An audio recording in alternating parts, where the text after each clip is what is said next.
Yo, yo, yo, this is Dorky Diggity Dave, and today we review X-Men Apocalypse. It's late as hell, but doesn't matter.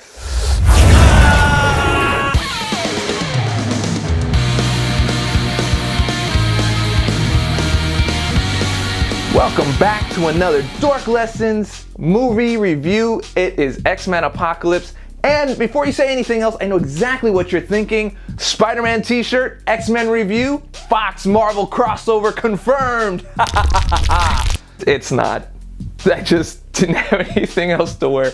Whatever. Okay, so Bryan Singer and company comes back with another X-Men installment. Is this a worthy successor to Days of Future Past and X-Men First Class? Well, let's find out. Now, if there's one thing that the X franchise has gotten right, it's the consistency in theme. You know that theme, they play it at the beginning of every single movie, and it gives you this bit of excitement for the X franchise. You know what I'm talking about. That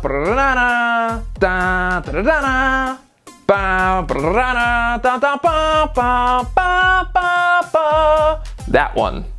I probably didn't sing it right. Anyway. The great aspects of this particular movie is, of course, Michael Fassbender. His Magneto is always interesting. He's been interesting in every single movie that he's been in within the X franchise. That's the story that you really want to follow. It has the most emotion behind it. Second up is James Mcavoy. His Professor X is fantastic.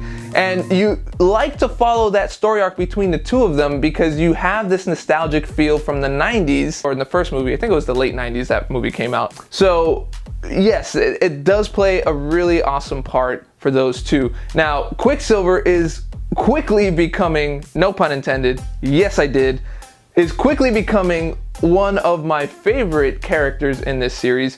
He's great, he's funny, his power set is awesome. However, they do way over exaggerate his abilities because that's just crazy nuts. Anyone that can move that fast should just never lose. After that, we've got a new Cyclops, a new Jean. It's basically to kind of rehash the whole cast, and they actually do a very, very good job.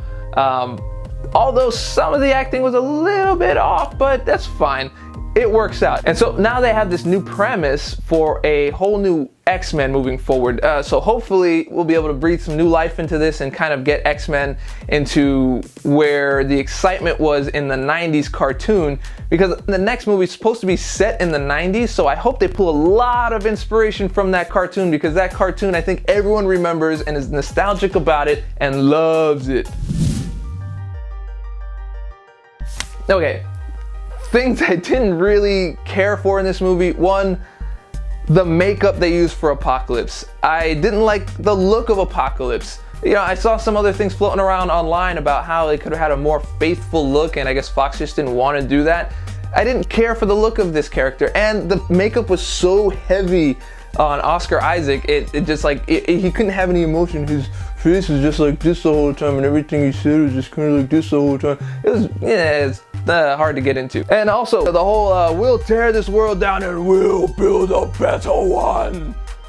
I mean, they played that in the radio spots, they played it in the commercials, they played it in the trailers, they played it everywhere. Like, literally, I think Fox called me at some point and left a voicemail that said, "I'm sorry we couldn't catch you. I guess we'll talk next time, but when we talk, we'll have a better one." This review, we will tear down and build a better one. Also, the villain motivation were just the usual thing. Survival of the fittest, we will be strong, and everyone else shall kneel, and all this other kind of stuff. You know, I've seen that before. We've seen this movie a million times before, honestly. And it's, you know, the same. The good guys versus the bad guys, and then CGI vomit everywhere. Lots of particles and things floating everywhere. It's, you know, it's not annoying, but by the end of the movie, you're just kind of forgot about it. You don't feel anything for it.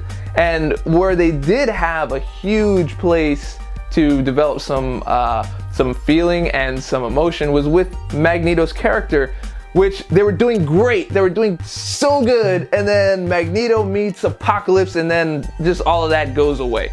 They did try to address it, it didn't work for me.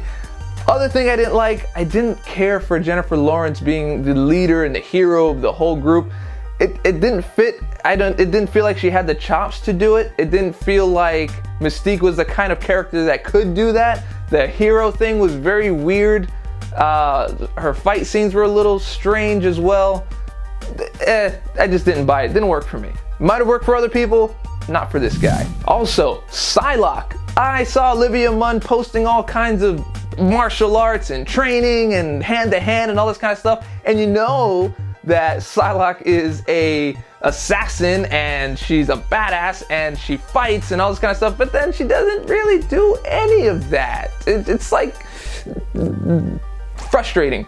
That was frustrating. I really wanted to see a lot more of Psylocke. I know she wasn't a focal point of the movie, but she was one of the 4 horsemen. And on top of that, the 4 horsemen didn't really do horseman-like stuff from the comics or the cartoon. And I know this is an adaptation, but the 4 horsemen just didn't do 4 horsemen stuff. They just didn't. Anyway, again, like I said, it's a standard, end of the world type situation where everyone's just trying to save things, and in the balance you see like buildings coming apart and the ground is coming apart and it's all this crazy particles and things just disintegrate and float around. I don't know why they need to do that effect. They need to find something else. I'll tell you this, X-Men Apocalypse is a perfect case in less is more. They needed a lot less and a lot more focus on what matters, which would have been story and a little more character development, a lot less style and a little more substance. Would have done this movie some good for sure. Okay, here's the verdict. Not a great movie, not a terrible movie, just a right down the middle kind of movie, a little better than average. It's not horrible like I said. I would go with a 3 out of 5. Check it out if you want. It's a 3D ticket's what, like $15 or something? You can check it out, see it once, give it a chance.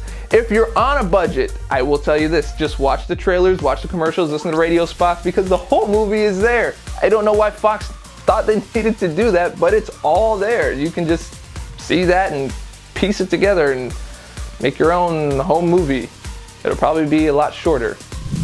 Once again, this is Dorky Diggity Dave. Thanks for watching. We just reviewed X-Men Apocalypse. I hope you liked the video, and if you did, go ahead and click subscribe, or you can leave a like, or you can leave a comment, or you can share it with your friends, share it with your family, share it with your mama. All of that helps me out. I'll see you guys next time, and remember, stay dorky.